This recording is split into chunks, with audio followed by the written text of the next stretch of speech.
All right, let's talk about the Chicago Bears now that the draft and the undrafted free agent cycle, for the most part, is behind us. We like to take this time to go back and look at what the moves teams made and the strategies they used and try and get a feel of what's going on in the organization. What direction are they doing? Are they making smart moves? Did they make some under the radar deals? And it looks like Ryan Poles and the Chicago Bears kind of fell under the radar here a little bit because of all the activity and drama with the draft. But they made one of maybe the smartest move we saw the entire draft, and no one is talking about it. We'll get to that in just 1 second. But first, I'm Nick, that's Andrew, and this Saturday morning inspection.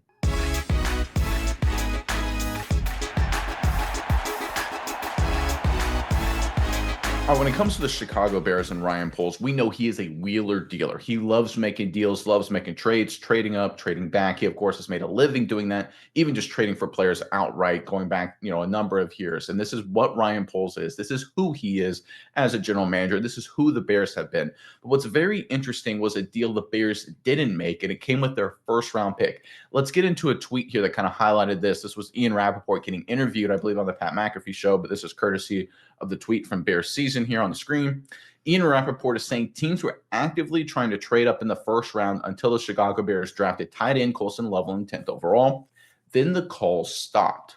All right, what does that mean? It means there's a massive demand. A lot of people were calling to trade up for Colson Loveland, undeniably probably to the Chicago Bears as well. They're willing to trade up and get him because they believe, the NFL believed, the teams believed, the market believed Colson Loveland, even at number 10 and certainly beyond that point, was an incredible value. A lot of people, probably rightly so, believe this kid from Michigan had superstar potential. Obviously, the Bears believed it too.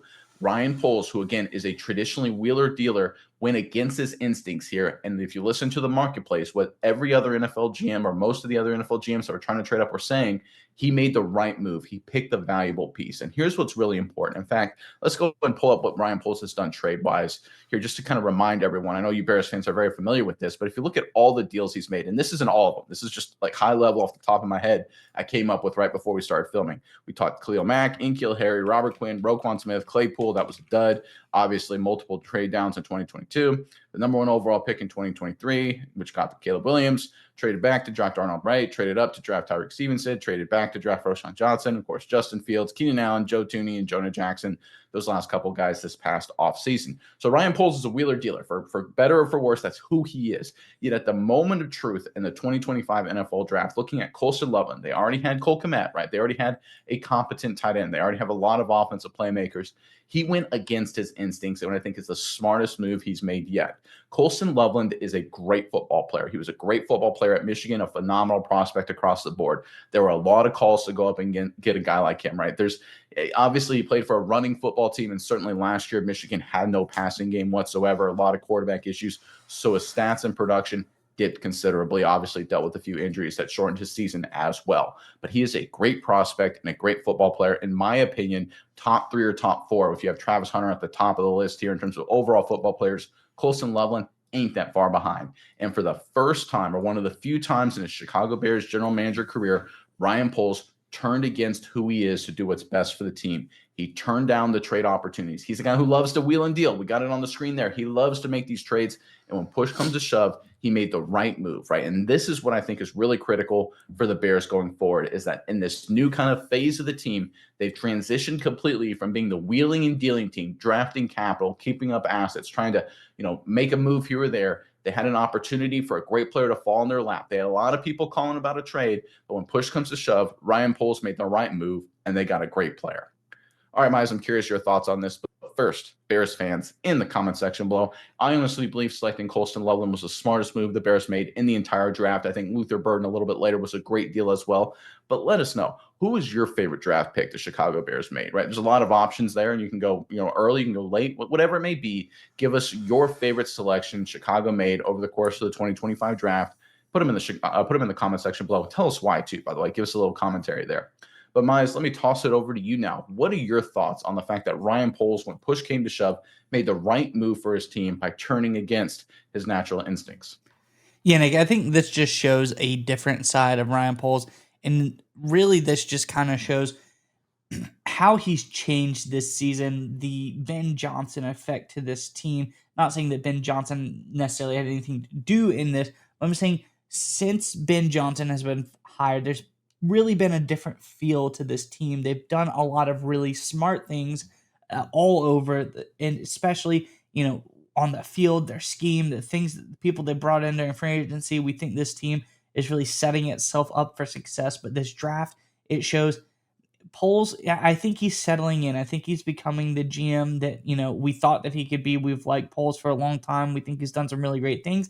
He's done some head scratching things this time as well, but anyone is going to do that when they're, in a position trying to learn their way through things. But now we're seeing him develop. Now we're seeing him be multifaceted, not just that, okay, my niche is wheeler dealer, got to make these big time deals, get the value, get some trade backs, let's get going, get into the weeds on this stuff. That's not always what he has to do. He can know when to stay put. It's like the adage in the song. He knows when to hold them and he knows when to fold them. So he held his cards here, was able to get a guy like Colston Loveland. I think that's really great for this team because if we look at what they're doing on the offensive side of the ball, this is a team that has, a absolute wall up front on the offensive line through the moves they've done through free agency and the draft the last couple of years. This team looks great on their offensive line. You look at this receiving room now, it went from, it's kind of okay. DJ Moore's pretty good. Rome's really good. And, not so much out of that. But now with the additions of Burden, the additions of Loveland, I think this offense looks really, really high powered, especially in the pass catching department because Loveland brought a lot to the table during that. And I think this is just a team that is really well structured all around the ball. I think Poles needs some credit. He's shown now that he doesn't only have one gear. It's not just, okay, I'm going to make a big trade in the draft or a big trade for a player. I can actually pick guys as well. I don't always need to get value, get picks next year to get it. I can get the guy at the position we're at. So I think this shows a different side of him. I think we're seeing a different Bears team, and I'm starting to get pretty excited. This team is filling out very nicely. I think it really looks competitive, and I think this is a team who's going to come into the NFC North this year and be a contender. And that's hard to contend with teams like Green Bay, teams like Detroit, teams like Minnesota. It's a tough division to be in, but I think the Bears are making a team that, quite frankly, you don't want to go up against offensively. I think the Detroit Lions probably take a step back because now Ben Johnson's with the Bears. He's not with the Lions anymore. I think the Bears take a major step forward, and I think defensively they got a lot of great players there as well. They did some good things in free agency to kind of bulk that up. I think overall this team looks very competitive. It looks really good, and it starts with moves like Colston Loveland. Don't always got to trade back. Sometimes you stay put and get the guy that everybody was wanting. You got to read between the lines, be able to figure out who people want. But as the tweet says, they were calling. People wanted to trade up. Everybody was anxious. There's a lot of movement, but all of a sudden, the Bears pick Loveland, not Warren. The Bears pick Loveland, not Tyler Warren, and the call stopped. So I think it's a really good move for the Bears. I think it shows Ryan Poles has got it now. I think he's got this GM thing under control. He's starting to make more good moves than questionable moves. I think this Bears team is going to be much better because of it.